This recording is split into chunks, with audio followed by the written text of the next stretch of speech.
Hello, welcome to the channel Why Stories. Enjoy watching. The wind blew as if it wanted to knock her off her feet. Augusta tightened her scarf around her neck. Home. I need to get home quickly. On the way, she stopped at a shop, bought bread and milk. As she left, she stumbled and stepped right into a puddle. Her feet immediately felt the icy dampness. How many years had she been wearing these boots? She bought them even before she got married. Back then, they were the height of fashion, but now they were worn out and leaked. She couldn't afford new ones, and besides, she had more pressing concerns. She just hoped she wouldn't catch a cold. She walked down a dark, deserted alley and thought that about 3 years ago, her life had been happy and carefree. Her beloved husband meant everything to her. Even the discovery of her infertility didn't darken the picture of their overall well-being. After all, the doctors gave hope. She just had to go through a course of treatment. But suddenly, everything shattered into pieces. Pedro fell ill, caught a virus, not a severe one. 10 days later, he was ready to be discharged, and suddenly a blood clot broke off. As they say, trouble doesn't come alone. Right after the devastating news, her mother-in-law, Luz Morales, suffered a stroke. Maybe that's what helped Augusta not fall into despair, gave her a chance to distract herself a little from her husband's death, as she had to take care of his mother. Augusta, a nurse by profession, administered injections to her, changed her diapers, and fed her with a spoon. She truly loved Luz. When Pedro introduced Augusta to his mother, his future mother-in-law immediately treated her kindly. A long-standing educator, she knew how to connect with anyone in any situation. For example, she never made any comments to her daughter-in-law, but delicately gave advice. Or not advice, just expressed wishes. And in cases of disagreements between the young couple, she often sided with Augusta, persuading her son that he was wrong. That's why the mother-in-law and the daughter-in-law quickly became friends, managing the household together, going shopping, and having coffee parties while discussing the latest news. And now, it was all over. Luz Morales lay alone all day, completely helpless. And Augusta took extra shifts just to make ends meet. Admittedly, a neighbor, also an elderly woman, sometimes visited her sick friend. She couldn't provide much help, but at least she came, took a look, and that was something. There was no money for a caregiver. Luz's condition had rapidly deteriorated recently. Doctors weren't giving favorable predictions, and they recommended that Augusta prepare for the inevitable outcome. For the first time, she thought about what would happen if her mother-in-law died. She didn't even want to think about it. Of course, after the funeral, and they still had to arrange that, her responsibilities would lessen. But was that really consolation when you're losing a loved one? Her phone rang. It was her sister Marta. Hey. How are things over there? Hey. Still the same. What, no improvements? Nah. Well, okay, I'm still in touch. Call me if anything. There was a hint of disappointment in her tone. That's who had been eagerly waiting for Luz's death. Augusta's sister and her husband, along with their 2 children and their mother, lived in a small 2-room apartment on the outskirts of the city and had always envied Augusta's living conditions. And when it became clear that Luz Morales wouldn't recover and didn't have much time left to live, Augusta's sister attacked her. Listen, think for yourself. Why do you need a 3-bedroom apartment all by yourself? You don't have children and probably won't, but we're crammed into 2 rooms. Let's swap. These conversations were unpleasant for Augusta. Her sister's blatant cynicism irritated her. After all, her mother-in-law was still alive, and Augusta would do everything to prolong her life. But, on the other hand, after Luz's death, Augusta would likely have to give in to Marta. Indeed, her nephews were growing up, they needed space, and 2 rooms would be more than enough for her. Of course, the commute to work would be very long, but what could she do? Augusta went upstairs, turned the key in the lock, entered, and immediately tensed. Sounds were coming from her mother-in-law's room, either crying or sobbing. Dropping her bags on the floor, Augusta rushed in. The blanket was thrown on the floor. Luz Morales awkwardly held the phone to her left ear. Her right hand, paralyzed, hung helplessly. "Don't give away, just don't give away," she was muttering through tears. Augusta carefully took the phone from her hand, but the caller had already hung up. The number was unfamiliar. The elderly woman was in a state of extreme agitation, trying to say something, but only incomprehensible sounds came from her throat. Augusta had to give her mother-in-law a calming injection and sit by her side for a long time, stroking her short, gray hair. Only by evening did they finally find out what had happened. It turned out that Pedro's first wife had died in a car accident, and his teenage son was left an orphan. Augusta knew about her husband's first marriage and that he had a son from another city with whom Pedro hadn't been in contact. He dutifully paid child support, meaning his workplace's accounting department calculated the payments, but he never attempted to contact the boy by phone or on social media. When Augusta asked why, he just waved his hand. "I barely know him.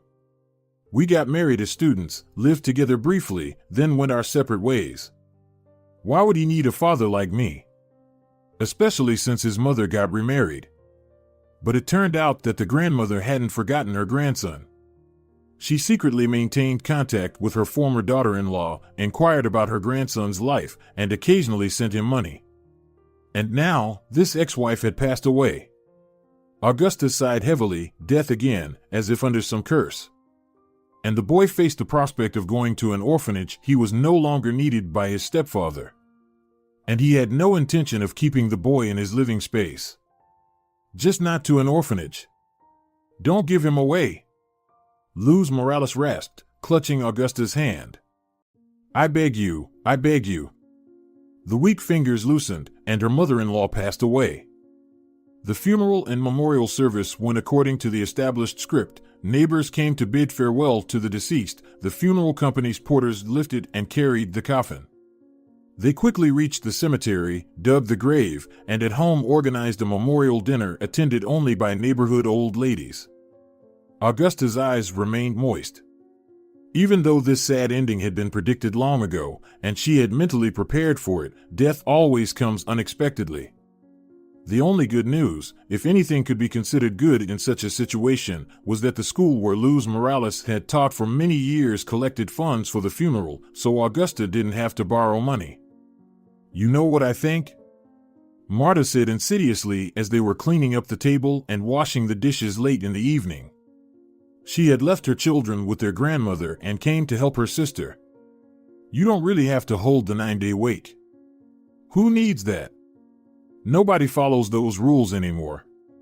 You could just book a hall and order food at the cafeteria, and we'd be ready to move on." "No," unexpectedly firm, Augusta replied. "The 9-day wait will take place right here." "Well, suit yourself," Marta pouted in offense. "By the way, 9 days when? Next Thursday?" "I won't be able to. I have my own stuff to deal with." Augusta didn't sleep all night. She mourned for Luz and thought about the fate of the boy she so wanted to help. And on the very next day, after swapping shifts with her friend Melania, she took a bus to a neighboring city. At the guardianship and custody department, she was welcomed warmly. They were interested in placing as many orphans as possible in new families. Of course, the downside was that Augusta didn't have children of her own. But she explained that she had experience with children. After all, 2 nephews had grown up with her involvement. The female specialists listened to her story about her mother-in-law's last will, and some of them even shed tears. It wasn't clear how Rodrigo, Pedro's son, would react to Augusta's desire to become his guardian. So, they sent her to the orphanage to meet him. Seeing the teenager, Augusta couldn't help but sigh. Rodrigo was the spitting image of Pedro. Like 2 peas in a pod, they had the same face. He remained calm, answered politely, and seemed pleased that a complete stranger wanted to become his guardian. Apparently, the prospect of staying in an orphanage until he reached adulthood scared him more than living with his father's second wife. Augusta talked with the boy and the director, handed Rodrigo some gifts, sweets, and promised to take him soon. The next 2 weeks were hectic. Augusta gathered documents, attended training at the foster parent school, prepared for the memorial service with a lot of help from her neighbors. She visited local guardianship authorities, got to know the curators of the future little family, studied the rules, and received important instructions. Her sister called constantly, but every time Augusta quickly ended the conversation, claiming she was busy. In reality, she just didn't want to share anything with Marta until things were settled. And finally, on the first day of autumn break, she waited for Rodrigo in the director's office of the orphanage. He appeared a bit scared, hunched over, with a school backpack on his back and a couple of bags with his belongings. Augusta's heart twinged with pity, a child left all alone in the world. She hugged him by the shoulders and pulled him close. "It's okay, all the bad times are over. Everything will be fine from now on." And she believed it herself. Meanwhile, her sister kept interrupting her on the phone. "Well, will you finally tell me what's going on?" Augusta hesitated to start the conversation for a while, but there was no point in delaying any further. She invited Marta to a cafe and told her everything, about Luz's last will, about the orphan she decided to raise as her own child, and about the likelihood that Marta's family would have to stay in their current housing.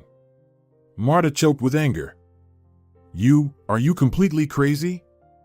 Why burden yourself like this? A stranger's kid. He might turn into some kind of thug. What are you even thinking? Do you have any conscience at all? We've been living out of suitcases for half a month.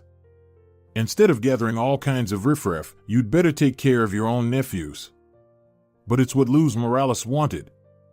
Your mother-in-law was an old fool. She should have taken care of him herself, instead of putting the burden on you, and then she died and that was the end of it. And you just swallowed the bait, you mindless chicken. Do you realize you won't have a personal life anymore? You could have found a man, gotten married, tried to have your own child eventually. And now what?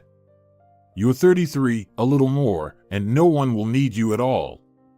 Especially with your looks. It stung a little. Augusta didn't consider herself a beauty, but should she be valued only for her looks? Marta, of course, was prettier and 5 years younger, but to hear such things from her own sister.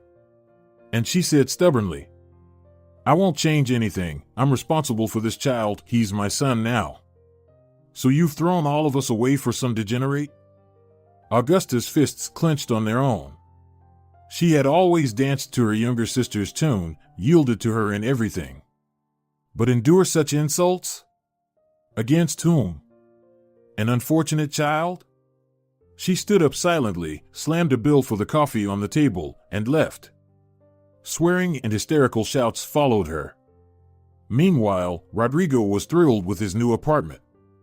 In his stepfather's house, he didn't have his own space, but here, he had his own spacious, bright room, a study area for his homework, and a computer left by Pedro. And in the near future, Augusta decided she should buy the boy a laptop and a new smartphone. But that would have to wait a bit, until she started receiving guardianship allowance. For now, she tried to feed him something delicious every day. The food from the orphanage probably wasn't that great. Rodrigo appealed to her. First, he reminded her so much of her beloved husband, both in the way he spoke and in the habit of rubbing his nose when lost in thought. Even the way he turned his head. Because of this, she immediately began to perceive him as her own. Second, he was well-mannered, well-read, polite, and he tried to help with the cleaning or carried heavy bags from the store himself. Augusta feared that puberty would manifest itself with scandals, disobedience, lies, or even worse. But Rodrigo remained just as gentle, cheerful, and smiling. Of course, he missed his mother, but he quickly formed an attachment to Augusta. It was evident that he lacked warmth and attention. He naively shared his thoughts and dreams with her, making him even more endearing. However, the attacks from relatives didn't stop. His mother called, sighed, and spoke as if she was on the verge of tears. "Augusta, my dear, Marta told me everything. I'm in shock. How could you, just like that, without consulting anyone? Can't you return this child? You're wrong to think that he'll have a hard time at the orphanage. They have professional caregivers and balanced nutrition there." "Well, fine, you took him in. But the two of you can live well in our apartment, and then when he turns 18, he'll be given housing. Besides, you know, Irene and Lino and us are all squeezed into the passageway. Lino just started first grade. He has no place to study. I'm so tired, I sometimes just want to be alone. You understand, health is not what it used to be. His mother was clearly appealing to her sympathy. Mom, if you want, you can move in with us. You'll have your own room here. What are you saying? His mother was taken aback. Marta needs help with the kids. That's why we can only move all together. Well, I'll think about it. Oh, what's there to think about? Why are you such an egoist? His mother was tired of pretending to be a sheep. You too, and us 5. Make a decision faster. Augusta didn't know what to decide. On one hand, his mother was right. The 5 of them were crowded, and she felt a little guilty for depriving her family of the hope for better conditions. But on the other hand, in the end, her doubts were dispelled by Melania. No, really, this is sheer audacity. Her friend declared when Augusta asked for advice. They have no right to your apartment. Yes, but first of all, your apartment also belongs to Rodrigo. It's your grandmother's property, and you both have equal shares. Second, the guardianship authorities won't be pleased that you're taking a child from a luxurious home and placing him in a shack on the outskirts. Third, how will he feel himself? You offered one thing and immediately changed it without asking his opinion. Fourth, you have a school nearby, sports clubs nearby, a children's clinic, and your work is close. And there? Can you imagine how late you'll be coming back in the evenings? No, absolutely no exchanges. They're adults, they work, let them solve their own problems themselves, not at your expense. Melania laid it all out clearly, and it was precisely these arguments that Augusta presented to her sister and mother. She particularly emphasized that the apartment belonged half to Rodrigo and that the guardianship authorities didn't allow a downgrade. These arguments didn't convince her relatives. They yelled and expressed everything they thought of Augusta, how heartless she was, how she deceived them, how she didn't express regret over the little children, how treacherously she acted towards her closest family. And if she didn't change her mind immediately, she would no longer be their daughter or sister. Augusta didn't change her mind, and the relationships ended there. Even when she wanted to congratulate her niece on her birthday over the phone, they didn't answer. But Augusta had plenty of concerns without this. Rodrigo had now become the center of her life. She tried to dress him fashionably, cooked his favorite dishes, worried if he didn't return on time from a walk. She tried to spend all her free time with him. She took him to museums, concerts, amusement parks, and supervised his studies. The boy was a good student, and Augusta was pleased to attend parent-teacher meetings, knowing that he would be praised. How delightful it was for her. Sociable, with an easygoing nature, the young boy quickly found friends both in class and in the yard. Quite often, a group of boys would come over to their house. They would make noise, laugh, argue, play, and Augusta would treat them with homemade orange juice and pastries, feeling happy again. So, for years passed. The guardianship authorities hardly bothered her. Augusta was an exemplary guardian. As always, she opened the door with her key and, entering the hallway, saw women's ballet shoes under the coat rack. Rodrigo had brought a girlfriend over. It was the first time, and she was flustered. Her son was growing up. Rodrigo, we have guests? I just bought some pastries. Shall we have coffee or make cocoa? The young man came out of the room, holding his girlfriend's hand. Cute, Augusta noted. Well, meet. Rodrigo was a bit embarrassed. This is Irma, and this is Augusta. They had agreed from the very beginning that he would call Augusta by her first name. Very nice to meet you. Let's sit at the table, Augusta began, but at that moment, the girl nudged Rodrigo in the side with her elbow. Yes, he blushed even more. Irma will be living here. We're expecting a baby. What? Augusta's legs gave way, and she sank onto the couch. What baby? You're only 16. And Irma is the same age. Well, it just happened. The young man stared at the floor. Augusta tried to compose herself, but she couldn't calm down. The unexpected news threw her off balance. When did they manage this? Why didn't I notice the changes in her son's life? I'm a good mother, no one can deny that. She forgot about the coffee, and the kettle kept whistling loudly in the apartment until Rodrigo went to the kitchen and turned off the gas. How can this be? Does your mother know? What does she say? She addressed Irma. Irma chuckled in response. Well, my mom couldn't care less. And what do you intend to do? We'll get married, Rodrigo sighed. But I want a real wedding with a limousine and a gorgeous dress. Irma stated categorically. For now, I'll go unpack my things. It turned out that there were several bags of clothes and other items belonging to this girl in Rodrigo's room. The next evening, Augusta, having learned a dress from Rodrigo, knocked on the rickety gate of a house in a private sector. No one responded for a long time. Finally, the gate creaked open slightly. Narrow eyes looked at Augusta from a reddish, puffy face of a woman, one eye almost completely hidden under a huge bruise, and the smell of alcohol was palpable even from a distance. What do you want? The woman greeted Augusta, showing her blackened teeth. Augusta was taken aback. Was this drunkard Irma's mother? I'm sorry, she stammered. I'm here about your daughter. And what? The gate didn't open even a centimeter wider. Do you know that she's pregnant? Irma? She's gone too far, the little slut. So what? Who are you anyway? A teacher or something? She finished school already. How could she have finished school? She's only 16. So what? She finished as much as needed. The woman started to move her lips and count something on her fingers. Well, yes. 9 grades, I think. So, what should we do? She's pregnant. We need to put her on a register. What's that got to do with me? She's an adult. I haven't seen that filly for a couple of years. Let her think with her own head. I have plenty of things to do without her, and the gate slammed shut.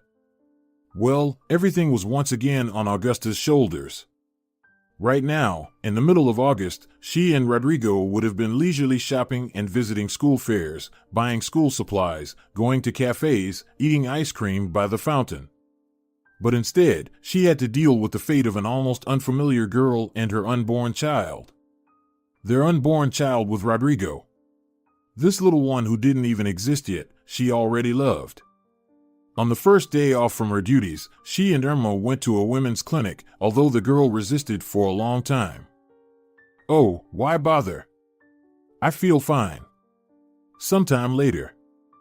But Augusta said that later she would have to prepare Rodrigo for school, and work hadn't been canceled either. She practically had to drag Irma along. Wait in the corridor, the doctor escorted the girl out after the examination. Then she turned angrily to Augusta. 16 weeks. What are you thinking, Mom? Not only is the girl too young, but you've dragged it on until this stage without showing her to a doctor once. With great difficulty, Augusta persuaded the doctor that she wasn't the mother and that she brought the girl as soon as she could. They were given a bunch of referrals for tests and examinations, and everywhere Augusta had to accompany Irma, as the girl didn't want to go anywhere alone. She had to give her shifts to Melania. Her friend agreed to everything and just nodded sympathetically. Oh, you're going to have a tough time with this doll face. The pregnancy was proceeding normally, but one question worried Augusta: 16 weeks. This meant that Rodrigo and Irma had been together for over 4 months. But at the end of the school year, Rodrigo spent most of his time at home. He was on the internet, playing his guitar, strumming his favorite tunes, and didn't seem like he was in love at all. Now his eyes were sparkling. He tried to be close to Irma, touching her hands, shoulders, gently stroking her back, and discreetly kissing her neck when Augusta wasn't looking. But back then, he seemed like a regular teenager, not yet mature enough for romantic relationships. Carefully, while Irma was in the bathroom, she tried to find out from her son how long they had known each other. 2 months and 8 days, the boy answered without hesitation. That was a blow. This meant Irma was a cunning pretender, and the child wasn't Rodrigo's. But how could she tell him that? He's counting the days. And Augusta kept quiet. She couldn't shock her son with such a truth. Well, as long as they love each other and are happy. Dealing with an expanding family on her own was quite challenging for Augusta. Irma was being capricious, demanding shrimp one moment, then expensive tropical fruits the next. Meanwhile, she spent whole days on social media, not even willing to wash the dishes. She'd roll her eyes and clutch her belly. Rodrigo would panic and rush to call an ambulance. Doctors would arrive, measure her pulse and blood pressure, not find anything dangerous, but out of habit would advise her to be careful. Irma would bring up the topic of marriage more and more often. Look, I want this dress.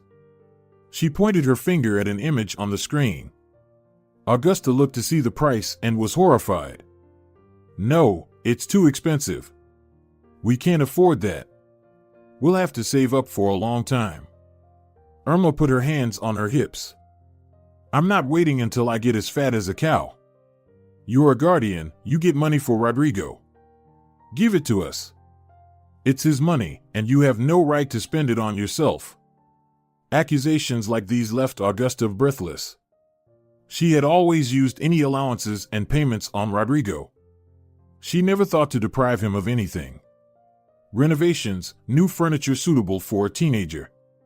She couldn't leave him in a room with an old-fashioned grandmother's dresser. Modern gadgets, quality clothing, and shoes, everything was for him. Yes, the government money allowed her and Rodrigo to live in relative comfort. But for the grand celebration that the son's bride-to-be had planned, it wasn't enough. Especially since significant sums were going toward Irma's needs. She spent so much on underwear and cosmetics that Augusta was amazed. And it all came from her wallet. She had to humiliatingly show the girl receipts for expenses, for new wallpaper, a bed and wardrobe, a desktop computer, and a monitor. And so on. Irma studied them meticulously and finally grumbled. Fine then. But starting from this month, you better start saving for the wedding. Augusta promised, even though Irma's behavior really irritated her. But she wouldn't argue with a pregnant girl. However, soon there wasn't much time to think about the wedding. Genetic abnormalities dangerous for the baby were detected in the future mother, and she was admitted to the hospital for monitoring until the birth. And again, Augusta would daily bring her fruits, buy medications, consult with doctors, and pray for everything to turn out well. The baby girl was born thin and weak, and she spent another month in the hospital being cared for. But when she was discharged, it became clear that the young mother was indifferent to her. The child would cry uncontrollably, and Irma, putting headphones in her ears, would go to another room to chat online. Leaving the baby with her wasn't an option, so Augusta took leave to fully take care of Gloria, preparing formula. Irma refused breastfeeding from the start, bathing her, taking her to doctors, and going for walks. A playpen was set up beside Augusta's bed as well. There were days when Irma wouldn't even come near the baby. Why is she crying all the time? Irma would pout in dissatisfaction. I wish I could give her to someone. Rodrigo, who was sleep-deprived due to the constant crying, also didn't feel any paternal connection to the girl. I think I'm starting to understand my dad, he mused, leaning over the baby's crib. I don't feel anything for her, just like she's an empty space. That's because, Augusta explained, you two started a family too early. You're still children yourselves. It's better if you go with her for a walk. Oh, maybe you can go instead? I really need to sleep. And I have a test tomorrow, I need to prepare. And Augusta would go for a walk. Melania came by several times, bringing gifts for the newborn and scolding Augusta. Look at yourself. You've become so frail. Soon we'll fit you in the window frame. Are you even sleeping? Not very often. I still need to clean up, cook for everyone, and go grocery shopping. You've completely let your youngsters run wild. What are they doing all day? Well, Rodrigo is in the 11th grade. And Irma. Irma isn't doing anything. She's recovering after childbirth. Ah, I see. It seemed Melania was breathing fire like a dragon out of anger. Where are they? They're in their room watching a movie. I'll show them a movie now. She burst through the door, entered the room where Rodrigo and Irma were lying on the bed watching a movie. Without saying a word, Melania slammed the laptop shut. What are you doing? The young couple protested indignantly. Sit up. Melania snapped at them. How long do you think you can mess with Augusta? Have you no shame left? So, Rodrigo, starting today, you'll clean the apartment and buy groceries. But I have homework. No excuses. You'll spend less time on nonsense. Melania tapped her finger on the laptop. But. Silence. And you, Melania turned to Irma, find a job by summer. Until then, you'll do laundry and cook. I don't know how and I don't want to. You'll have to learn. You'll cook and cook well because you're the ones eating it. I'll come over and check, understood? Do you understand me? Understood, the young ones wilted. They had never seen Augusta's friends so furious. Melania kept her word. She regularly visited and inspected the execution of her orders. And if she saw any mess or if lunch wasn't prepared, she would scold them without mercy. Rodrigo and even the cheeky Irma kept quiet. They knew that arguing with Melania would make them pay for this. Augusta's life became easier. True, at first it was impossible to have any decent meal from Irma, but Melania made her promise that she would cook herself. After all, Irma needed to learn how to manage a household. One day, when Gloria turned 6 months old, Rodrigo approached Augusta with a secretive look. Augusta, there's something I need to talk to you about. She followed him to his room, where Irma was sitting in front of the computer screen and beaming. I found adoptive parents for Gloria. They really liked her in the photo. And they're willing to pay $100,000. We can buy a car. Augusta felt her heart racing. What? You want to sell the baby? Have you lost your minds? Do you know that this is a criminal offense? How could you even come up with this? What's the big deal? Irma seemed to consider all of this completely normal. She's my daughter. I sell her if I want to, and I don't if I don't. I need the money. They want the baby. They're childless. It's a trade. No one will find out about it, as long as you don't blab. Irma cast a disapproving look at Augusta. Absolutely not. Augusta was resolute. I won't allow Gloria to be treated like an object.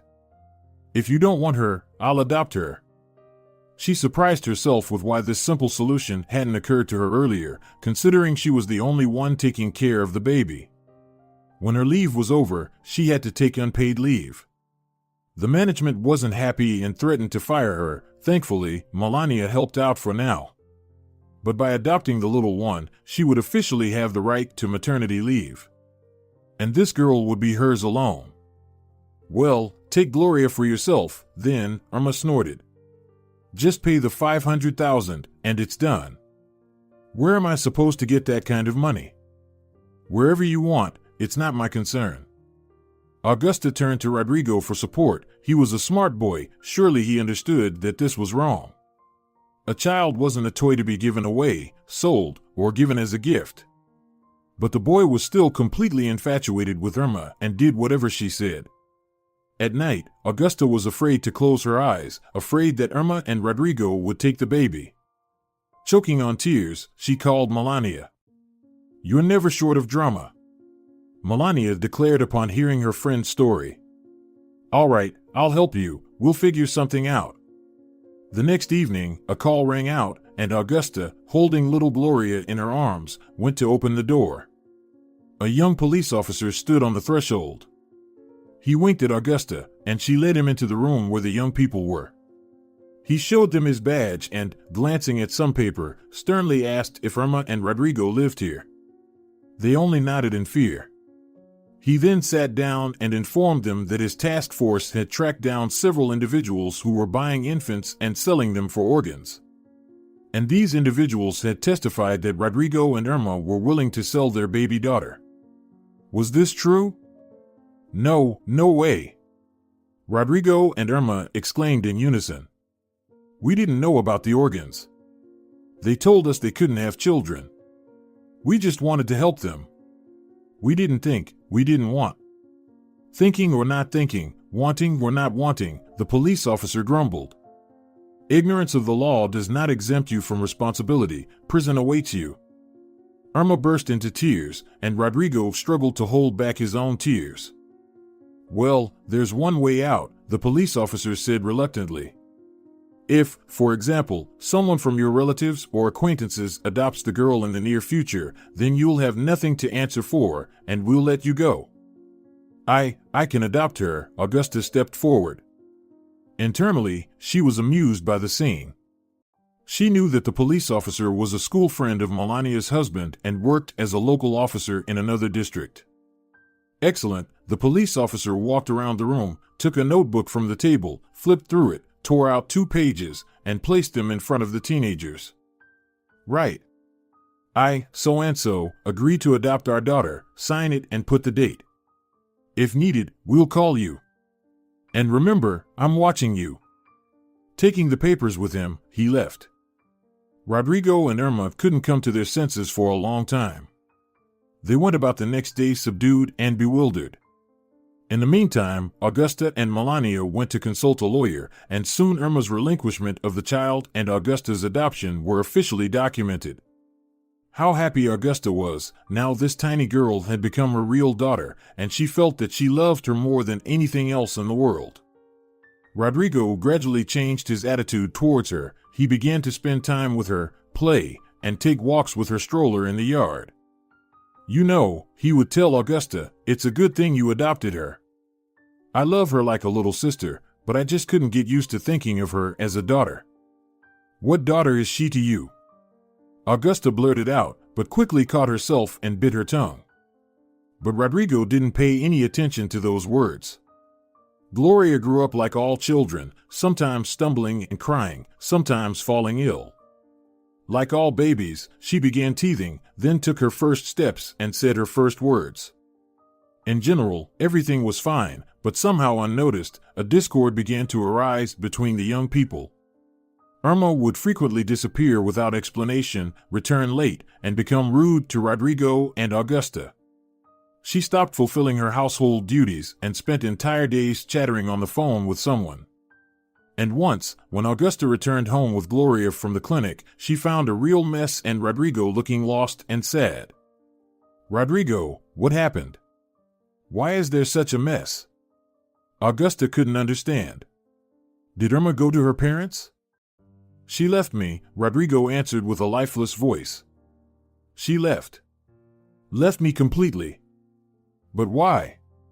Everything seemed fine. Irma told me everything. She went back to her ex-boyfriend. He was married, but now he's divorced, and they can be together.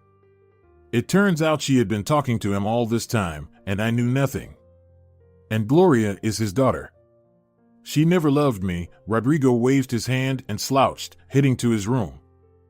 Augusta rushed to comfort him, tried to tell him not to be so upset, that Irma was insincere, deceitful, and dishonest. That she wasn't worthy of him and that he would definitely find a good girl who would love him. She decided not to mention that she knew Gloria wasn't his child. She didn't want to be accused of betrayal. Augusta was worried that if Rodrigo found out the truth, he might treat the baby worse. But that didn't happen. Apparently, he reasoned like an adult, realizing the child was blameless.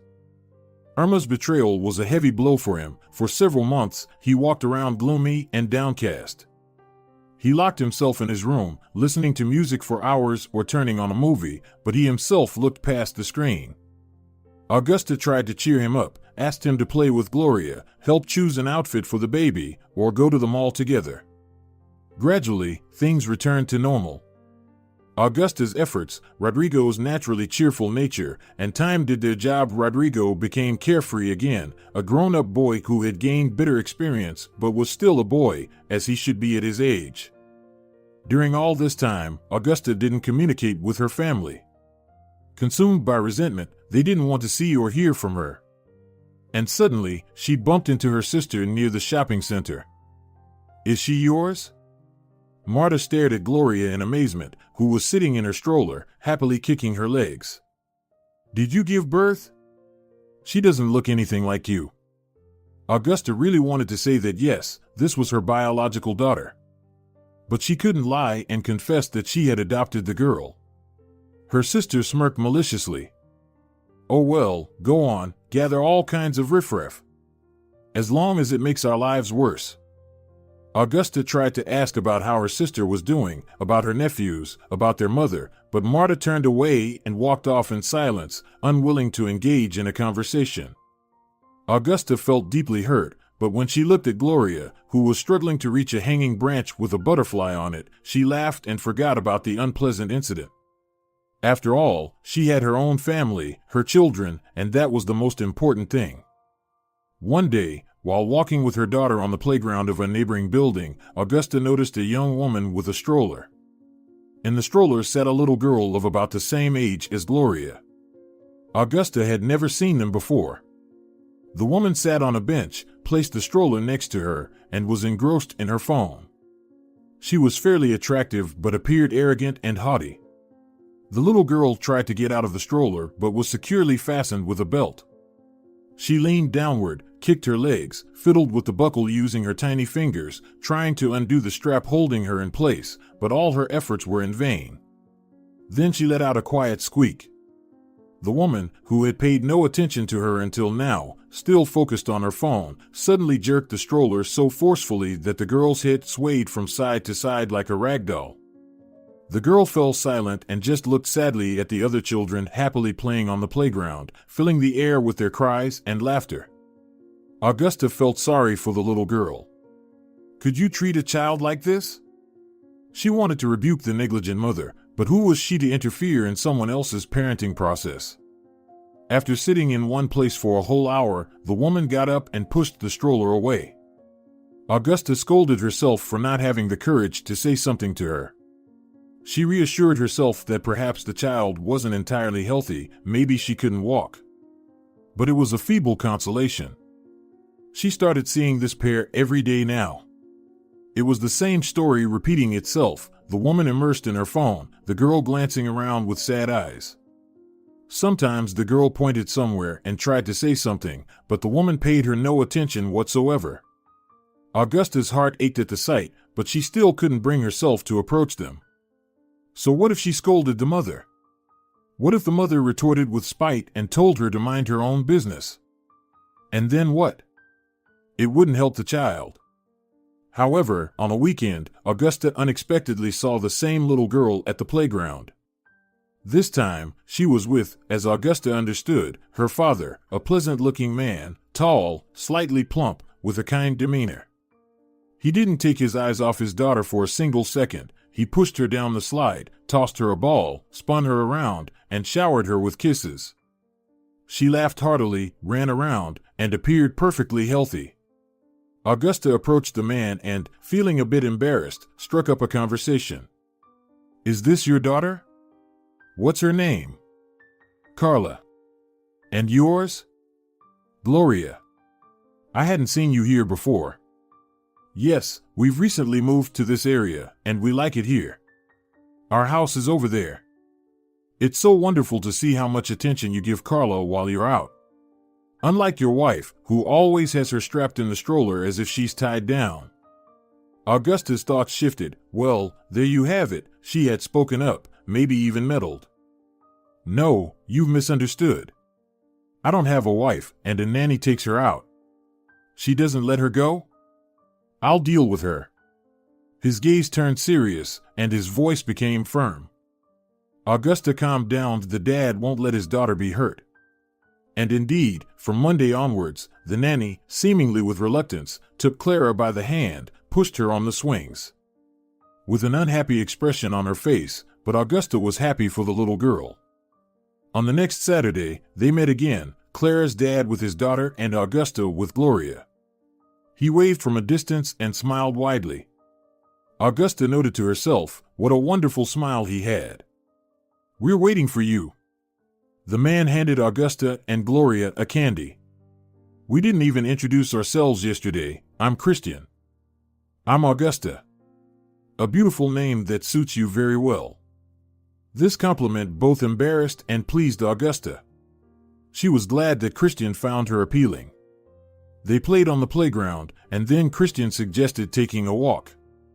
You know, there's a pond with ducks not far from here. Shall we go? Augusta gladly agreed.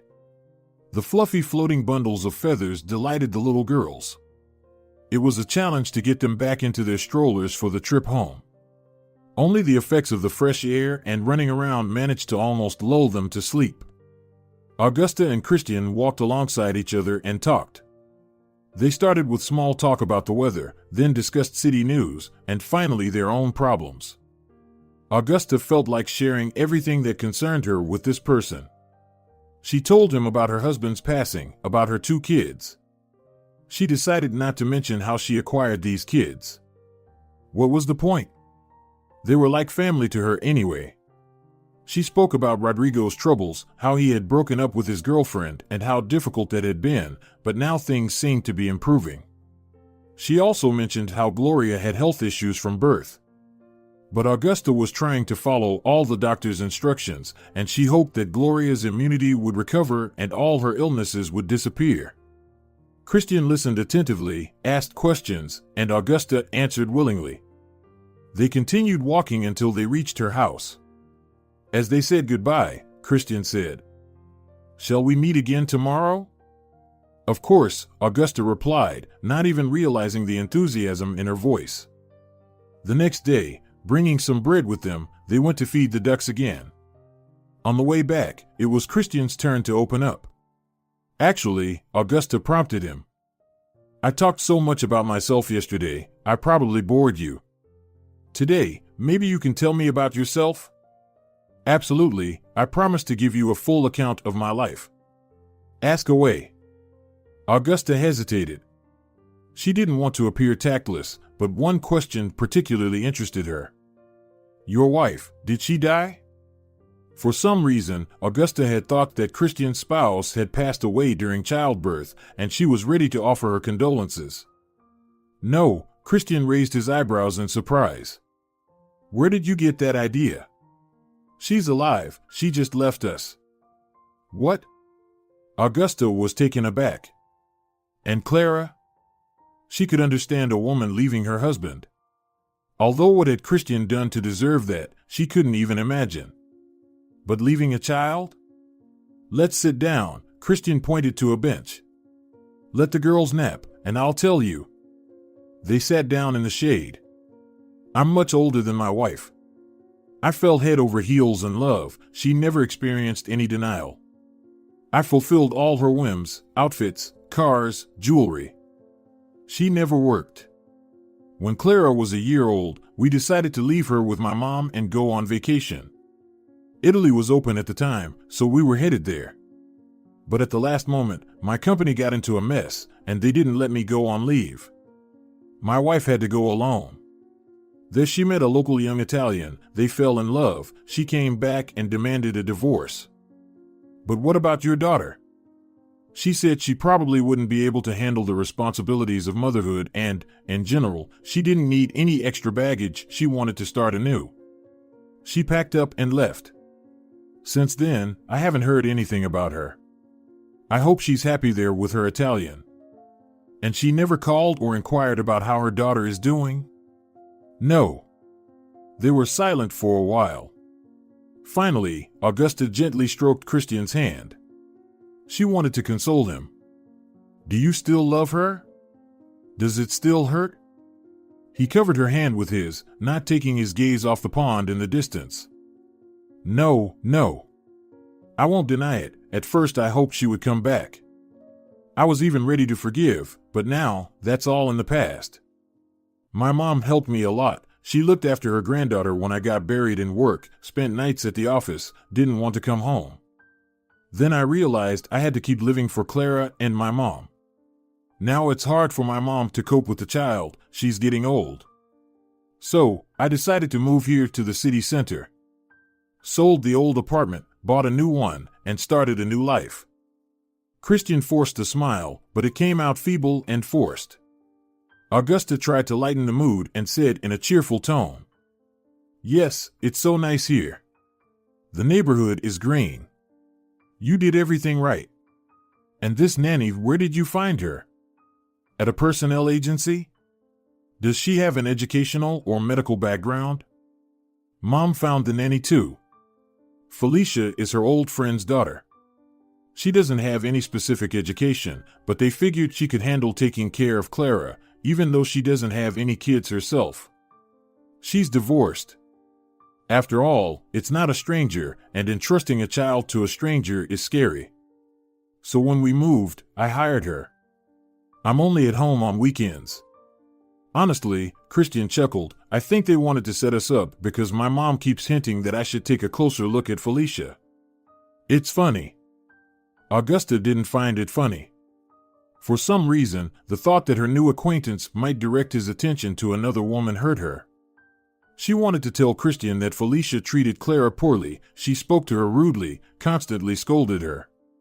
But she considered that this comment might appear as an intentional attempt to tarnish the nanny's behavior, so she kept quiet. Right at the entrance, Christian held Augusta back. I want to let you know that tomorrow is Clara's birthday. I invite you and your children. I took a day off work, and I'll give the nanny a day off too. We'll have fun together. And please, let me have your phone number. They exchanged numbers, and Augusta, almost on cloud nine, headed home. She was so delighted, as if she had been invited on a date. In the evening, she called her friend Melania to get some advice on what gift to get for the girl. The conversation dragged on, as Augusta wanted to share everything about Christian. Are you in love, girl? Melania chuckled. All I've been hearing is Christian, oh, Christian. Oh, come on, don't say that. Augusta blushed. We just have kids of the same age and live nearby. That's how we became friends. And besides, he's going through a tough time alone. I want to support him. So what? Can't you fall in love? Is that bad? You're both single, why not give it a try? Stop it.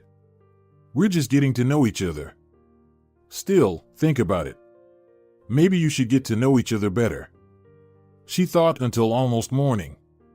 Christian appealed to her, kind, reliable, and loves children. She sensed some sympathy from his side too. Well, what should she do? Try to make herself even more likable? Emphasize her virtues? Show herself as a great mother, loyal companion, and excellent homemaker? Strive to appear intelligent and thoughtful? No, not at all. Artificially trying to win favor was just as false as outright deception. Let things go as they go, she would remain herself. And Augusta fell asleep. The next day, following Melania's advice, she bought a beautiful dress and a wobbly toy for Clara. Rodrigo flatly refused to accompany them with Gloria. What am I, a little kid, going to a children's party for? But he secretly went to the store and added a box of child-safe modeling clay and an air balloon to the gifts. Though, the balloon had to be left at home because Gloria clung to it and refused to let go. She reluctantly agreed after some persuading, saying that the balloon would wait for her to return. Christian opened the door with a smile, wearing a clown hat and an apron with frills. Here, I'm roasting chicken in the oven for the first time in my life. But for now, let's have some cake. The birthday girl liked the gifts, especially the toy that rocked and spun, producing melodious sounds. Christian placed the cake on the table, and Augusta gasped. Its entire top was covered in huge, poison-red cream roses. What on earth? Can kids eat something like this? It's pure margarine. But the kids were convinced they could eat it and reached out for the cake with their hands. Distract them, Christian whispered. While Augusta tried to capture the children's attention, Christian deftly sliced off the roses with a knife and carried them to the kitchen. The cake without its main decoration looked odd and worn, but it still tasted delicious. The girls were served large pieces of sponge cake, and they started enjoying the cake, washing it down with juice. Parents watched the little ones and were amused until a smell of smoke wafted in from the kitchen. Chicken. Christian rushed to save the festive dish. Nothing serious happened. The chicken was only burnt on the bottom, and the top remained perfectly edible. After enjoying the legs, the sweet didn't spoil their appetite at all. The children started watching cartoons. Augusta and Christian finally managed to sit down at the table. "Let's have some wine," Christian suggested. "I have a light Remoulade Blanco." They toasted to their children's health, ate, drank juice with cake. It was time for the kids' midday rest. The girls were laid side by side on the couch, and they soon peacefully fell asleep. Augusta and Christian whispered quietly to each other. Then the doorbell rang. Who could that be? "I'm not expecting anyone," Christian looked puzzled. Augusta heard him open the door, and she immediately recognized Felicia's cooing voice. Apparently, she could not only bark orders at Clara, but also make her voice sound sweet and affectionate. "Oh, I thought I'd drop by to congratulate Clara, our little beauty. Here, I brought a gift." "Thank you, but she's sleeping now." Christian seemed a bit embarrassed. "Well, I'll wait until she wakes up. I have the day off anyway," and Felicia entered the room. Seeing her, Augusta's eyes widened in surprise. The nanny usually wore jeans and t-shirts, but now she was wearing a gorgeous semi-transparent dress that accentuated her graceful figure. Her makeup and hairstyle seemed to have been done by an expensive stylist. Awkwardly trailing behind her was Christian, holding a box tied with a red ribbon. "Have a seat, Felicia," he mumbled. "Here's a little cake." "The table's a bit messy." That was an understatement. The table resembled a battlefield, crumpled napkins everywhere, half-eaten candies and apples left by the kids, chicken bones, and a partially destroyed cake. But Felicia wasn't interested in the table. She twitched slightly upon seeing Augusta. Her face flushed, she turned abruptly and rushed to the hallway, throwing words of apology on the way. The door slammed shut a second later. "What's with her?" Christian asked, bewildered. "I gave her the day off, she could have minded her own business." And Augusta understood. Felicia had dressed up and come because she wanted to spend the day with Christian. On workdays, they only saw each other in the mornings and evenings, passing the child back and forth. She recalled Christian's comment about how his mother and friend thought of Felicia as a potential wife. She realized that Felicia had her sights on Christian. Augusta felt a pang of jealousy. But Christian didn't suspect anything and waved it off. If she left, she left. Maybe she's busy. The gift was unwrapped, revealing a plush teddy bear. Then, they cleared the table together, did the dishes, and Augusta couldn't help thinking about the feeling she had upon seeing Felicia. She was surprised that Christian had become so important to her that she didn't want to share his attention with anyone else. The next day at the playground, Felicia, walking Clara, walked past Augusta as if she were a void, not responding to the greeting. And when the little girl reached for her friend, Felicia lifted her up and carried her away, ignoring the protests. Since then, she preferred to walk elsewhere. "Well, there's your rival," commented her friend Melania. "She's got her eye on him, for sure. Men like him aren't easy to come by. How long has she been working for him? A month. And look, she's already staking a claim on his freedom. Watch out, don't let this pass you by." Augusta nodded. She shared the same view.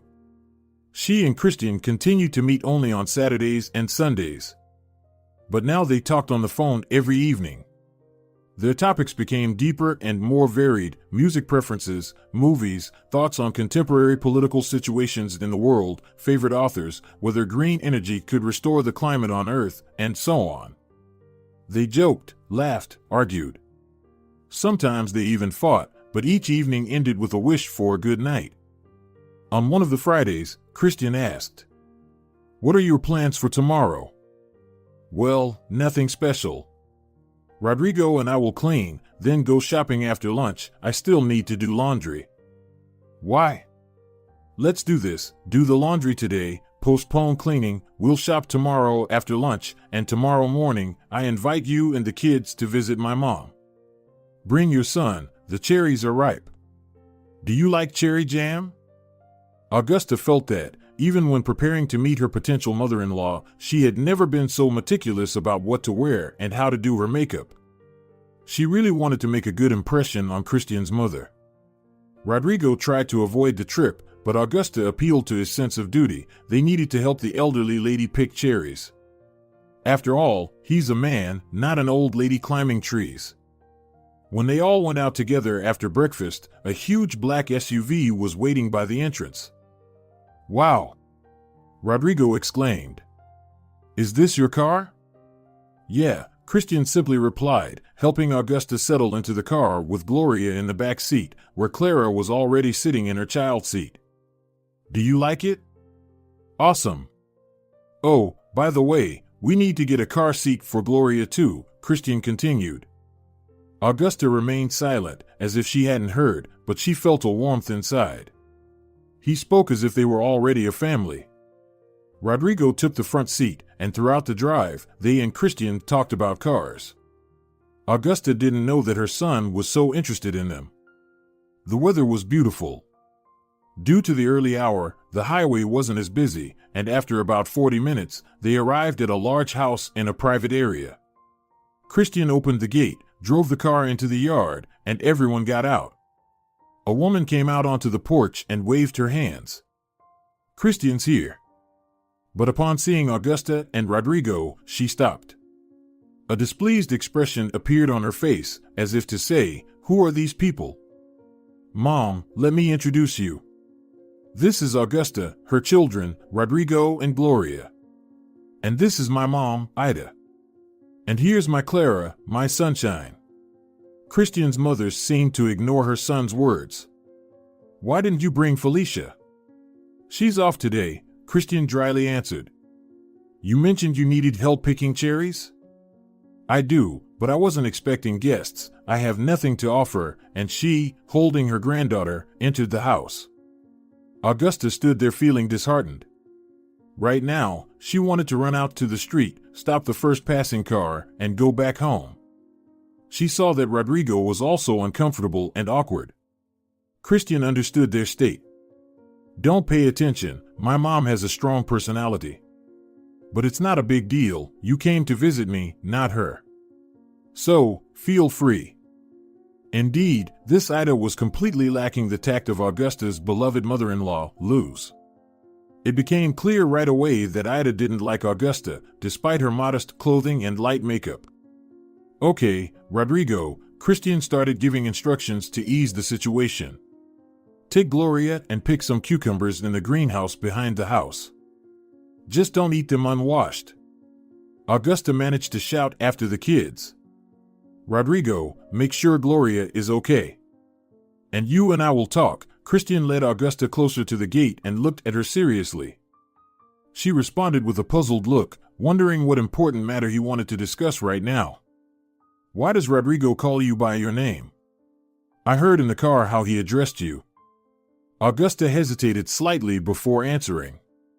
"Because he's not my biological child, he's my husband's son. He was left an orphan, and I took him under my care. He couldn't call me mom, his own mother had just died, and he was already grown up. So, we decided he would just call me Augusta." Augusta paused and then decided that if she was going to tell the truth, she might as well tell it all. "And I adopted Gloria, she's Rodrigo's former girlfriend's daughter. Listen, you're a hero, taking on the responsibility of 2 children. You're amazing. It might sound pompous, but I'm proud of you." Christian hugged Augusta and patted her back, and she found herself encircled by his arms, freezing in that moment. Just then, Rodrigo and Gloria emerged from around the corner with their hands full of cucumbers. Augusta stepped away from Christian. "So, what about the cherries? Are we going to pick them?" Christian brought a ladder, a couple of buckets, and he and Rodrigo got to picking the berries. Augusta wandered around with her daughter. She could see Ida watching her from behind a curtain. The woman thought she was hidden, but the sun was shining directly through the window, illuminating the contours of her bent body. Augusta felt uncomfortable and went behind the house. But just then, the observer moved to the same side, and there was nowhere to hide from her gaze. Finally, the cherries were picked, and Christian put one bucket in the car. "This is for us. Now, let's go to the table and have a little snack." Neither Augusta nor Rodrigo wanted to enter the inhospitable house, but Christian insisted. He went to the fridge, took out some sausage and butter, sliced bread, and brewed coffee. His mother watched, lips pursed. And when he took out 2 jars of baby meat puree, she pounced on him like a vulture. "I bought that for Clara." Augusta stood up from the table, but Christian motioned for her to sit back down. "That's fine, we'll feed Clara and Gloria now." Grandma fed Clara, while Christian fed Gloria, all the while sipping coffee and munching on a sandwich. Augusta felt a lump in her throat. The sharp eyes of the hostess seemed to be counting how many spoonfuls of sugar were added to the coffee, how many bites of sausage were taken. When they finally finished the meal and started heading back, Augusta felt immense relief. Instead of a farewell, Ida shouted to her son, "Bring Felicia with you next time." "My mother wasn't always like this," Christian explained on the way. "It's just elderly stubbornness to have things her way. I don't give in, but I also don't argue much. She's still my mother." Augusta remembered her own mother and felt really sad. She had tried to reconnect with her family many times, but they had cut her out of their lives. "Why doesn't Uncle Christian ever come to our place?" Rodrigo asked when Augusta stood over the pot, stirring jam. And indeed, why not? It was all because of Rodrigo himself. Augusta didn't know how to explain her new acquaintance to her son. She was afraid he would be against it. But now, after Rodrigo and Christian had properly met, it was obvious they had liked each other. "Well, now that the jam is ready, we can invite them for coffee." And the next day, Christian came with his daughter, and he solemnly handed Augusta a box of cookies. Augusta had prepared everything, a salad, a main course, and baked a pie. Christian praised the dishes and the hands that had prepared them, and Augusta blushed with pleasure. She knew that Christian mostly ate at the canteen near his office. After lunch, he turned to Rodrigo. "Listen, will you help me with fixing my Jeep? There's something rattling there, and I want to take a look." "Yes, of course." The boy almost choked with happiness. "But I don't really know about these things." "That's okay," Christian laughed. "I'll explain everything." And they went to the parking lot where the car was parked. Augusta stayed with the girls, played with them, kept them occupied, and thought that handling 2 little ones was not so hard for her. Unlike the lively Gloria, Clara was calm and undemanding. The son and Christian returned content. "How are things going?" Augusta asked. "Fixed it," Rodrigo proudly replied. "There was a minor issue." "Yeah, Rodrigo helped me a lot." Christian's eyes sparkled with a smile. From then on, she heard from her son, "Uncle Christian this, Uncle Christian said that, Uncle Christian is coming over." Augusta understood that the teenager had always lacked a fatherly presence, a male shoulder to lean on. To the smart, attentive, and caring adult, he had opened up his heart. Now, Christian and Rodrigo would talk for a long time, discussing everything under the sun, from the football championship to the country's political situation and their future professions. Video calls with Augusta continued until late at night. One of those conversations was suddenly interrupted by the doorbell at Christian's end. "Wait, let me go answer that," he disconnected. Augusta waited for a long time, expecting him to call back, but the phone remained silent. She didn't dare call herself. Maybe something had happened and he was busy. She could barely wait until the next evening, but Christian didn't mention anything. He behaved as usual. Maybe someone from the neighbors dropped by? Augusta's curiosity was getting to her. Seizing the moment, she casually asked, "Who came to you so late yesterday?" Christian suddenly looked embarrassed, averted his gaze, and started explaining guiltily. "You see, it was Felicia, well, the nanny." "Yes, I remember who Felicia is." "She came to you at night?" "She went home after work, But it turned out that some distant relatives unexpectedly showed up at her place, a whole crowd of them. Well, they had a party till morning, and she had nowhere to rest, so she decided to come to me. Augusta snorted. It was all quite obvious, a made-up story. Poor girl had nowhere else to spend the night. She had no friends and no good acquaintances. It's amazing how gullible and oblivious men can be. If it were her, she wouldn't have fallen for such a trick. Well, you have an extra room, don't you? She slept on the couch, and I made a bed for myself on the balcony. Is she staying over tonight too? Augusta noted that her tone had become sarcastic and annoyed, and she scolded herself. After all, she had no right over this man, in essence. But there was a gnawing feeling inside her. No, no, Christian hurriedly said. Not at all. I gave her money for a taxi and sent her to her mother's place. Of course, these two snakes will find a way to connect. Augusta was burning with indignation. And yet, she was relieved that Christian had put a stop to it decisively. It meant he wasn't planning to get closer to Felicia. Something needs to be done about this. Her friend Melania firmly stated. If the nanny has started making moves, we need to take action too. What? What can I do? Augusta's mood was sour. She's meeting with him every day, taking care of his child. I can't just kick her out, can I? Well, why don't you take over her duties? What do you mean? Oh, shame on you, it's not a rocket science. Just become the nanny for his daughter. What's the difference to you, looking after one girl or two? Augusta froze in surprise. Become Clara's nanny? Why not? She remembered that she had looked after both girls a few times. Granted, not for a whole day. Still, she couldn't say that she struggled greatly with them. How should I propose that to him? Very simple. Tell him that you could take his daughter under your wing. What if he thinks I'm jealous of Felicia? How would he think that? You've told him that there's nothing between you. You're just friends. Emphasize that the nanny isn't treating the girl well. That's true, right? True, Augusta sighed. But what if he doesn't believe me and thinks I'm deliberately badmouthing her? For several days, she couldn't summon the courage. She weighed her strengths. Taking care of two children wasn't the same as taking care of one. Kids grow, become more active, you need to keep a constant eye on them. And if she failed, how would she look Christian in the eyes afterward? Hey, I tried looking after your child, and if it doesn't work out, well, here, take them back and do as you please.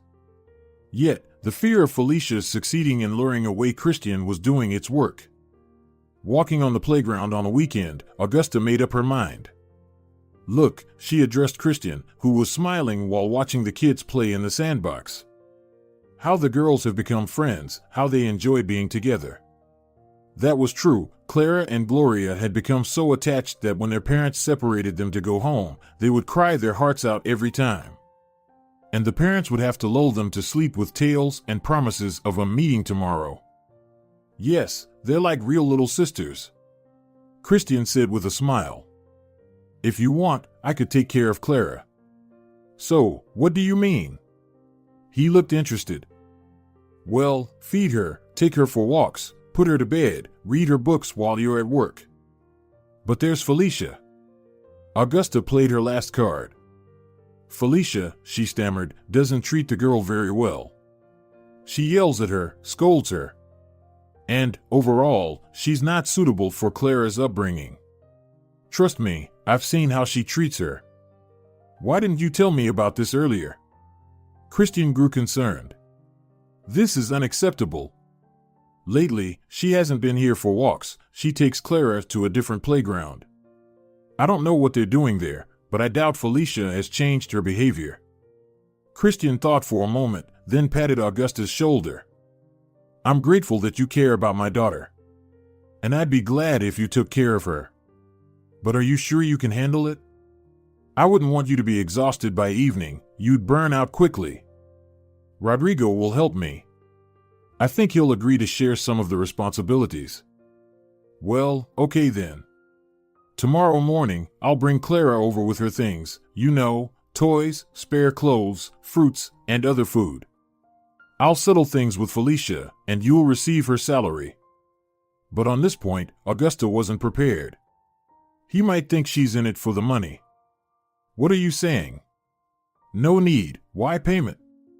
I don't want anything. I won't take it. She protested. What do you mean won't take it? I understand that in our situation, talking about money is uncomfortable. We're not strangers, we're friends. But I also can't burden you with the care of my child for free. So, I'll transfer you some amount monthly. I'll make the first transfer today. You can use that money to buy groceries, other things. Including for Clara. Basically, spend it as you see fit. That's it, I won't agree to anything else. And if you refuse, everything will stay the same, and I'll constantly worry that Clara is with someone who doesn't love her and mistreats her.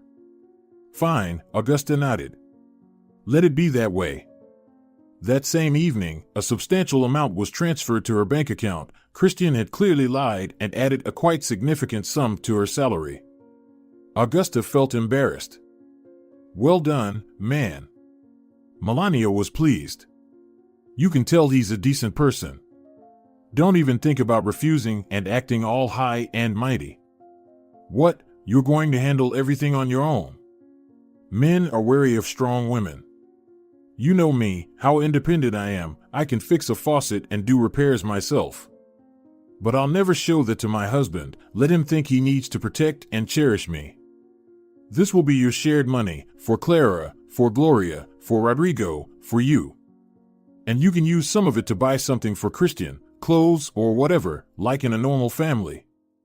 And Augusta gave in, but promised herself that she would only spend the money Christian gave her on the children. She talked to Rodrigo, and her son was also happy with the changes and guaranteed his help. Now he enthusiastically crawled around on the floor with the girls, building blanket forts, laughing as he fended off their attempts to tickle him. Augusta looked at him and thought that he was essentially still a child, just a little older. Now Christian was a frequent guest in their home. He would drop off Clara in the morning and stay for dinner and conversations in the evenings.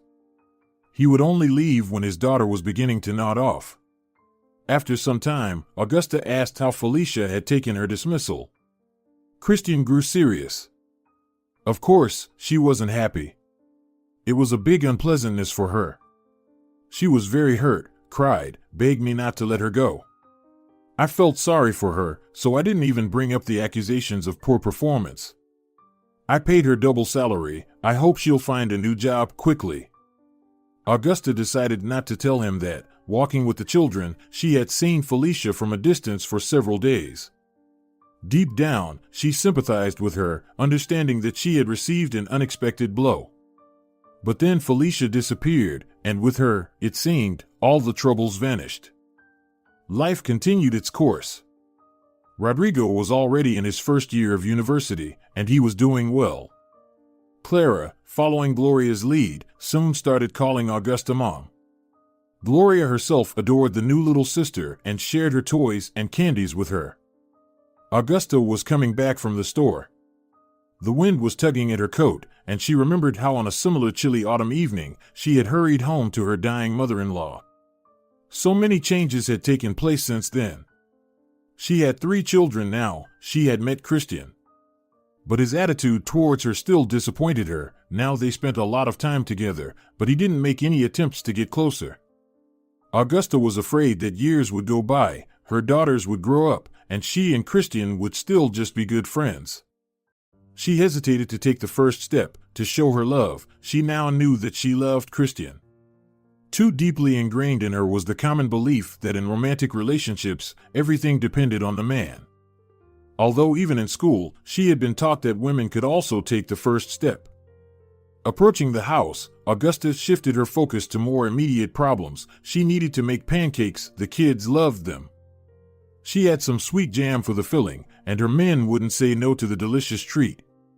As she entered the building, it was dark. Augusta had just thought that another light bulb had probably burned out when suddenly she lost consciousness abruptly. Perception of the surrounding world returned slowly. First, through her crusted eyelashes, a cold daylight penetrated, then voices rang out, echoing in her brain like a distant drumbeat. She couldn't quite make out the words, her head hurt wildly, and she felt dizzy to the point of nausea. She sensed a prick in her arm, but she couldn't muster the strength to move. She didn't know how much time had passed, but gradually her mind began to clear. "Augusta, Augusta." A persistent female voice called. Augusta struggled to open her eyes. It felt like her eyelids were made of lead, and with every moment, they seemed to want to close again. "Augusta, look at me," a deep male baritone echoed. She saw a figure in a white coat before her. "How do you feel?" "Go-od," a hoarse sound escaped instead of an answer. No, she didn't feel good at all, but she couldn't go into explanations of where and what hurt. Everything hurt, and she wasn't capable of it.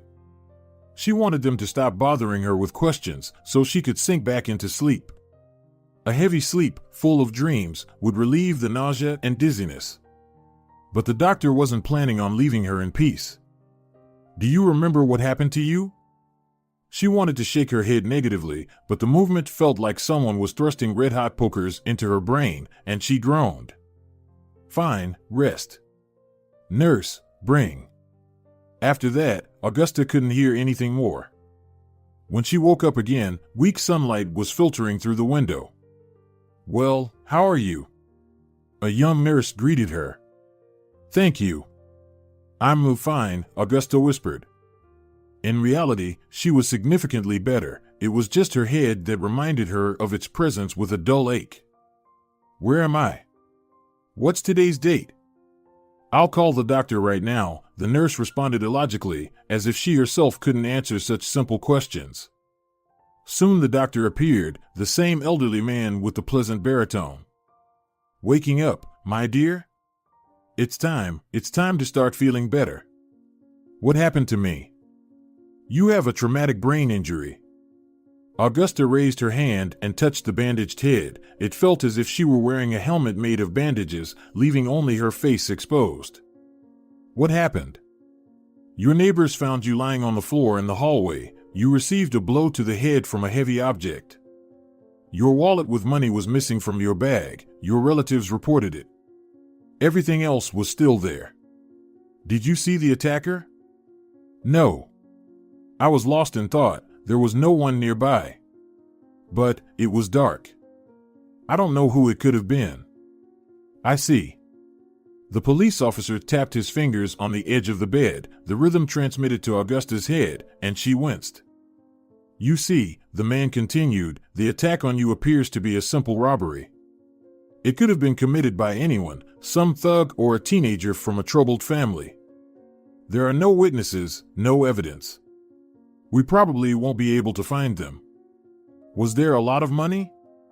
"No, not really. I usually pay with a card. The card wasn't stolen, and there were no withdrawals from it. So, should you file a report? Just imagine, you will be bothered, questioned, and the result will be zero." "All right, I won't file a report." Augusta grew tired of the conversation. "Well, here we go." The policeman perked up. "I wish you a speedy recovery." And he left. Immediately, a nurse entered the room. "Your husband and son have come to see you." "Oh," Augusta bustled. "Do you have a mirror?" "Yes." The nurse held a small mirror to her face. Augusta looked and was horrified. Her skin was as pale as paper, dry lips, a pointed nose, and dark circles around her eyes. She wished she hadn't looked. Just then, Rodrigo rushed into the room. "Augusta, how are you? We were so worried." He gently touched her cheek, tears in his eyes.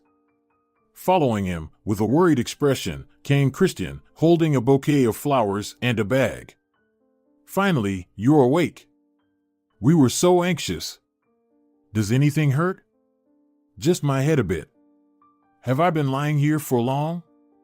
"You were unconscious for 4 days, then a week in the ICU, and today is the first day they allowed visitors. Here," Christian rummaged in the bag, "fruits, chocolate, cookies. Tomorrow we'll bring something more substantial. Rodrigo and I have learned to cook. Oh, yeah, Rodrigo smiled. Just tell us what you want, we'll make anything.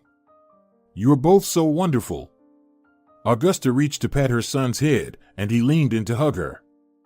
Suddenly, Augusta felt a rush. What about Gloria? Where's Gloria? Why haven't you brought her? And I've missed Clara. Christian made a calming gesture. Don't worry, both of them will be here tomorrow. We were told not to talk to you for too long. They're being watched over. By whom? Well, Christian hesitated. We had to turn to Felicia again. After all, she has experience, and Clara knows her. And Gloria is used to her too. What? Augusta exclaimed, ignoring the pain. Get me home immediately. She tried to get up from the bed, but her head immediately spun, and she lost her sense of direction. It felt like the room was spinning at a furious speed. Christian barely managed to catch Augusta and lay her back down. Just then, the attending doctor walked in. Well, what's with all this jumping around? Discharge me home. Absolutely not. You still need another week of bed rest and treatment. And you, young people, he addressed the visitors, out of here. You've agitated my patient. No. Augusta groaned and cried. I need to go home. Augusta, I brought you a phone. We'll call each other as often as you want. And you'll see Gloria today. Believe me, everything will be fine. Christian kept talking, trying to dispel Augusta's anxiety, until the doctor practically pushed him out of the room. Augusta leaned back on the pillow and bit her lip. She didn't trust Felicia. She had seen how Felicia treated Clara back in the day and didn't want her daughter to suffer the same fate. But what could she do now? She felt utterly helpless, unable to even stand. Soon, her phone vibrated, a video call from Christian. He positioned the phone so that Augusta could see the room. The little ones were huddled around him, looking healthy and cheerful. He sat them on his knees and, addressing each one alternately, asked questions.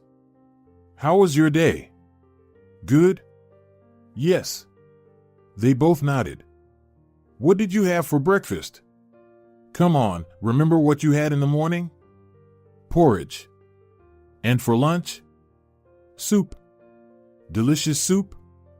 Dad cooked it himself. He shot a proud look at the phone. And now we'll have pasta. Did you go for a walk? Did you swing on the swings? Yes. Well, there you go. Augusta wanted to talk to them herself. Oh God, how she missed her dear girls. But she understood that they wouldn't recognize her in her current state, and worse, they might get scared. All right, her main task now was to follow all the medical staff's instructions and recover as quickly as possible. In the evening, Melania called. Auguste, are you feeling better? They won't let me in, only relatives. What can I bring you? Oh my, how terrible. She pressed her palms to her cheeks and shook her head, seeing Augusta's face. May that monster who attacked you never know happiness in his life. To maim someone over something so trivial. Augusta calmly thought about the missing money, but as for the wallet, she was heartbroken over it. Her mother-in-law, Luz Morales, had read somewhere that according to feng shui, a wallet should be red, and she had knitted one like that for Augusta as a gift. It was big enough for unfolded bills to fit easily, richly decorated with beads and rhinestones. It caught everyone's attention in stores. It was hard to look away from such beauty. Maybe the criminal thought there would be millions in such a wallet, but Augusta remembered very well that she hadn't even taken the wallet out of her bag. A few days later, they removed the bandage. Augusta felt a huge scar on the back of her head, where her hair had been shaved. The scar hurt only when it was touched. And then, the day of discharge arrived.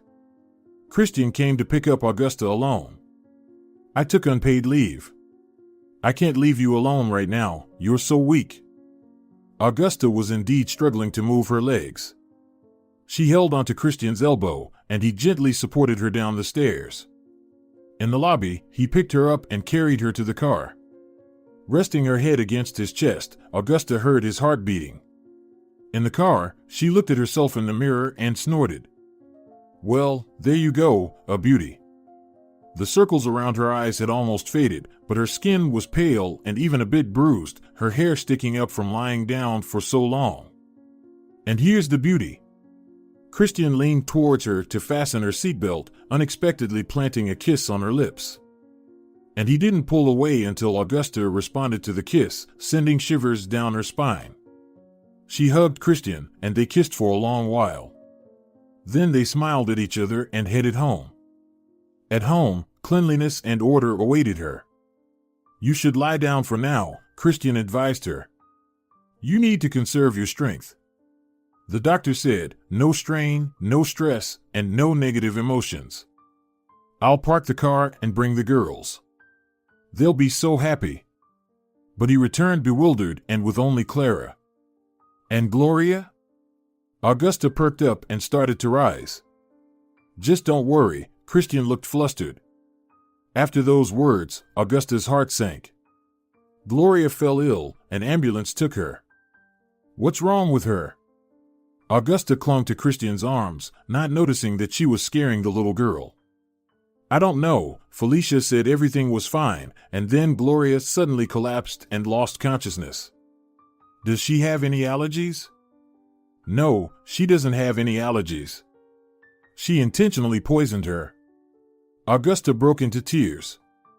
Following that, as if waiting for this, Clara burst into tears. Christian tried to calm them both down. Finally, Augusta fell silent, immediately followed by Clara.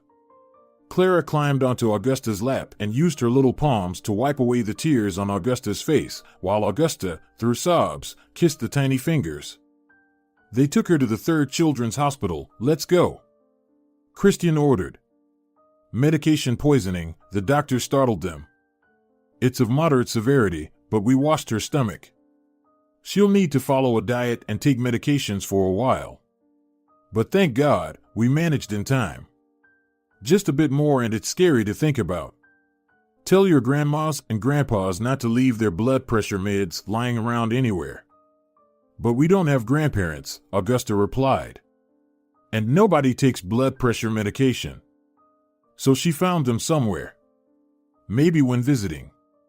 And she managed to swallow a few pills. Her liver is affected, but we'll hope for the best. Gloria slept in Augusta's arms, her face looking pale and troubled. When they put her in her crib at home, she didn't wake up. She just turned over and settled in more comfortably. Clara seemed to sense that something was wrong with her sister. She didn't throw a tantrum and let herself be put to bed too. Rodrigo returned from his activities, was happy to see Augusta, but became stunned when he heard the news about Gloria. She won't die, right? His voice trembled. Everything will be okay, won't it? She'll recover? Christian hugged him by the shoulders. Of course, otherwise she wouldn't have been discharged. And now, let's feed Mom, she's become so thin in the hospital. After lunch, Rodrigo went to his room, and Augusta and Christian whispered quietly so as not to disturb the children's sleep. It's her, I know it. Augusta whispered urgently. She hates me, that's why she wanted to hurt me. Why would she hate you? Because she's in love with you. Augusta almost shouted in a hushed voice. Christian was surprised. Really? What a silly thing. I don't need her even for free. But, by the way, she lives with her retired mother, and she could easily have high blood pressure. Well, let's go see her. Having instructed Rodrigo to watch over the girls, they got back into the Jeep. Felicia, like Christian's mother, lived in a small house in a private sector. Christian honked, and a plump woman in a warm shawl came out at the honk. Christian. Her face lit up with a smile. What a joy! You here to see Felicia? Wait a moment, she went to the store, she'll be back soon. You can come into the house, I'll treat you to some pie. Augusta sat in the back seat, behind tinted windows, invisible from the street. Thanks, Isabella, I'll wait for her here, Christian declined the offer of pie. Torturous minutes of waiting dragged on. Finally, at the end of the street, a slender figure appeared. Augusta unintentionally admired her light gait. She was indeed beautiful. Felicia recognized Christian's car from afar. She rushed over and dove into the open door. Only then did she notice Augusta. The happy smile slipped off her face, but she tried to maintain composure. "Let's talk, Felicia." Christian had a somber look, and his voice didn't bode well. "Why did you give the child your mother's medicine?" "What medicine are you talking about?" "I didn't give her anything." "Maybe she picked something up on the street?" Felicia tried to jump back outside, but the door was locked. "The doctors told us the name, and Isabella just confirmed that these are the same pills she takes for her blood pressure." Christian lied. "What are you doing? You better realize you're about to have a beautiful jail time." Felicia's heart raced like during a seizure. She began to beg, in a humiliating manner, not to involve the police, crying, asking for forgiveness. It was unpleasant to look at her. Her behavior aroused a feeling of disgust. "Get out of here, scum." Christian unlocked the door. Felicia lunged towards the narrow gap, and her bag flipped over, fell to the ground, its flap opened, and Augusta couldn't believe her eyes. A beautiful red wallet, adorned with rhinestones, beads, and sequins, fell out of the bag. Augusta picked it up. "This is my wallet!" She shouted so loudly that a dog barked somewhere in the yard. "So it was you who almost killed me, huh?" Christian grabbed Felicia by the sleeve and pulled her back into the car. "No, no," she weakly protested. "I just found it." "Let me be curious, what were you doing in Augusta's building at that time?" Christian's tone became subdued and menacing. "Now you have 2 sentences against you. You won't prove anything." Felicia was crying. "I'm not guilty. I found the wallet on the street." "Fine," Christian responded wearily. "The police will handle this. Get out of here." Felicia quickly jumped out of the car. Feeling relatively safe, she grew bolder. "Give me back my money." Augusta opened the window and shipped the contents of the wallet right onto the dirty road. Felicia cursed and gingerly used her manicured fingers to retrieve the soiled bills. Then, with a bitter smirk, she hissed maliciously at Christian. "So you slept with me and decided to stay with her?" The Jeep jerked into motion. Glancing back, Augusta saw Felicia crouched over a puddle, picking up coins. Christian was driving like a madman, and Augusta remained silent. She couldn't process the final words she heard from Felicia. So, they had an intimate relationship. And she, the fool, believed that he liked her. That perhaps things could work out between them. And he had been deceiving her. Augusta's head began to throb. Back in town, Christian parked and turned to her. "Augusta, I'm sorry, I'm at fault here. I didn't want to upset you, didn't want to talk about it. Remember that evening when she showed up at my place and asked to stay the night, claiming relatives had suddenly arrived?" Augusta stayed silent, but her heart constricted, so this is when it all started. In the middle of the night, she started crying. I got up, went to see what happened. I leaned over her, and she hugged me and pulled me close. She was completely naked under the blanket, and I couldn't control myself. I didn't want it to happen, but it did. I'm sorry. I couldn't care less about what happened between you two. Take me home, the kids are already awake, Augusta replied in an icy tone. Christian's expression was utterly defeated. That same evening, Augusta poured out her sorrow to her friend. So what? Melania calmly responded to the new information. There was nothing between you two back then, and he had no obligations towards you. That's one thing. How long has he been without a woman? Since his wife left him? Imagine how hard that must be for a young guy. That's two. And obvious provocation is the third thing. You know, I'm not even sure about my husband if I were to sneak a naked beauty into his bed while he's half asleep. So, don't dwell on this nonsense and don't torment yourself. You know that this Felicia means nothing to him, otherwise he would have been with her by now. Augusta considered her friend's points. After all, Christian had cared for her so much, worried when she ended up in the hospital, tried so hard to help. Could she forgive him for a momentary lapse? Especially if he deeply regrets it? But still, it hurt and weighed heavily on her, and she couldn't answer that question. The next morning, the phone rang. "Hi. Can we come over with Clara?" Christian cautiously asked. "I wanted to make breakfast." "Better not. We'll manage on our own." Augusta wanted to respond with a touch of bitterness, but her reply came out differently. "Of course, come over, we're waiting for you." Christian arrived, elated and happy, with a sleeping Clara wrapped in a blanket. "I didn't want to wake her up," he muttered, "just picked her up like that." He carried the little girl to her room. "I still don't understand why you took her home yesterday. She could have slept here." "Well, yes, of course," Christian stammered. Clearly, he didn't want to recall yesterday. "And I don't understand why you have to leave for the night." Augusta continued. "Why not stay here, with the kids and me?" For a moment, Christian thought he misheard. But Augusta looked at him with such love that he rushed towards her, embraced her, and began to kiss and whisper tender words in her ear. They kissed until they heard Rodrigo waking up and heading to the bathroom. "I love you," Christian softly said. "I'll go feed Rodrigo, he has classes at the institute soon." He left, and Augusta was left with a dreamy smile on her face. If you're enjoying it as well, leave a like and subscribe.